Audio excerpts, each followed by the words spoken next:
next day 3 or 4 times a year. And I use the little keto reader just to check my blood keto levels.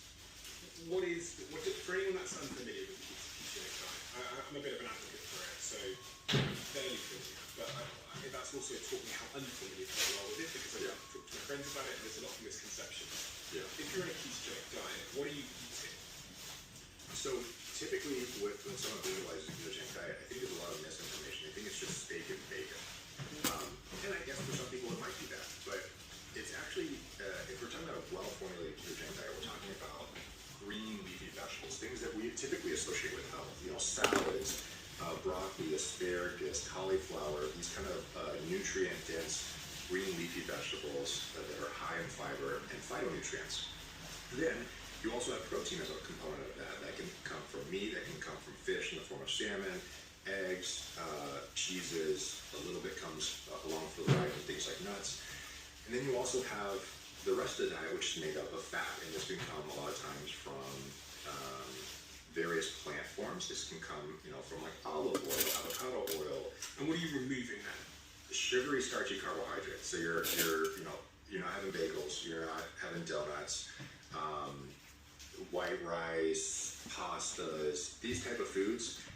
The reason they're not a part of this diet is because these foods rapidly elevate blood sugar levels.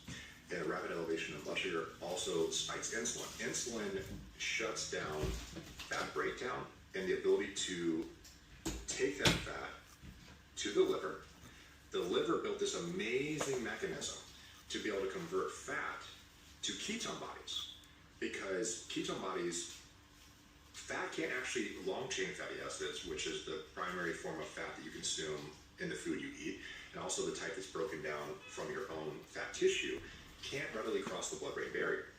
And we know that glucose is a fuel for the brain, but what happens if you fast or you don't consume a lot of carbohydrates and you have low insulin levels, and you can't transport the fat, which is now your primary fuel source on a ketogenic diet, because you reduce glucose or carbohydrates in the diet, which causes a reduction in glucose.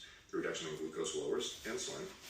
The reduction in insulin causes fat to be rapidly broken down and now becomes your primary fuel source.